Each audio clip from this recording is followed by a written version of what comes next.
Press freedom is a non-negotiable cornerstone of our democracy.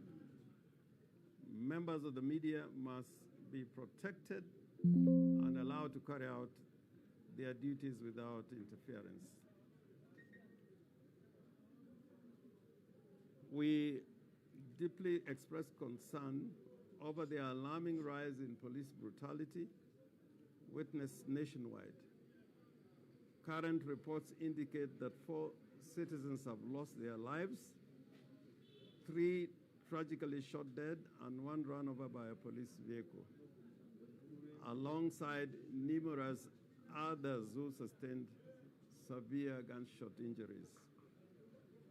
These actions severely undermine the rule of law and erode public trust in law enforcement. We demand that the Independent Policing Oversight Authority expedite rigorous investigation into these state-sanctioned killings and assaults. Officers found culpable must face immediate arrest and prosecution to guarantee justice for the victims and their families.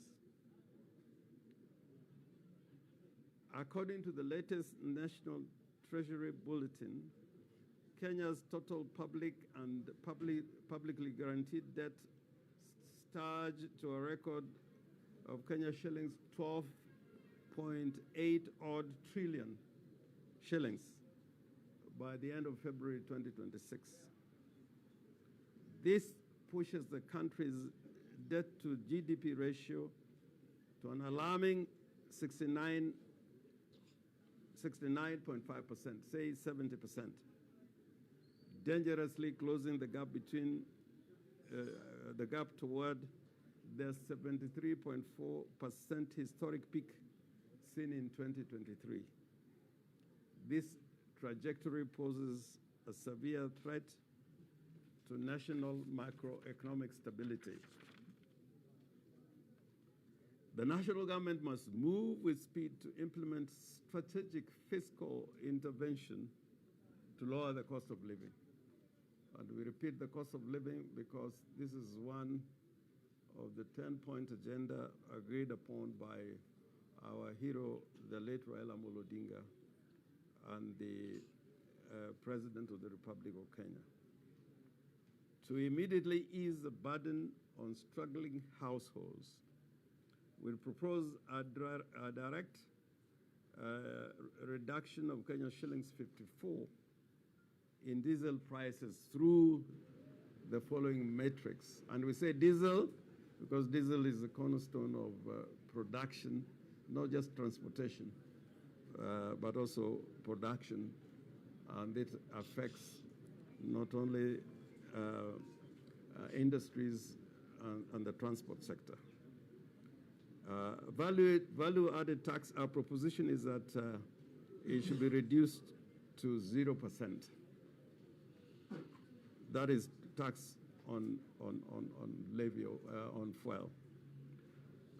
Fuel levy to be reduced by Kenya shillings 7. Importers and marketeer margins should be cut by 4 shillings.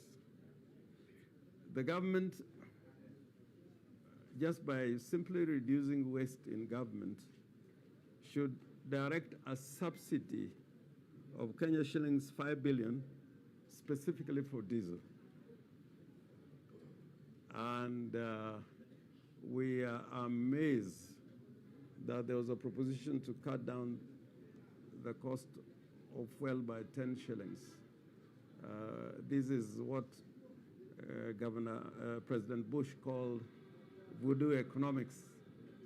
You increase tax by 60 shillings and then expect the people to applaud you for reducing the cost by 10 shillings, when in fact the tax and the cost remains high by more than 50 shillings. In the meantime, we appeal to citizens to exercise their democratic rights, and we urge all protesters to remain entirely peaceful and law-abiding. Acts of violence, looting, and destruction of property must be avoided at all costs. Such behavior only serves to undermine the legitimacy of public grievances and endangers innocent lives and local businesses. Signed by me, and you better get used to it, de facto party leader of ODM. Thank you very much. If there's any question on this matter, I would welcome you to ask a question. But before I allow you to ask questions, on my left is Honorable James Obiro Tare. We share the name James. For purposes of operations in SIA, is our Deputy Governor and also the member for the Township Ward in Alego Usonga constituency. On my right is my comrade,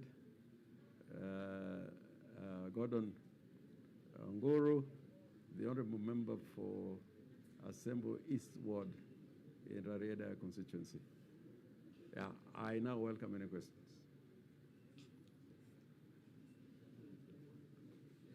It looks like you're happy, yeah? Yeah, it looks you're happy. There is an issue which has sparked public uproar. Your remarks yesterday, there are several complaints from all quarters that you're supposed to actually apologize to the women leadership.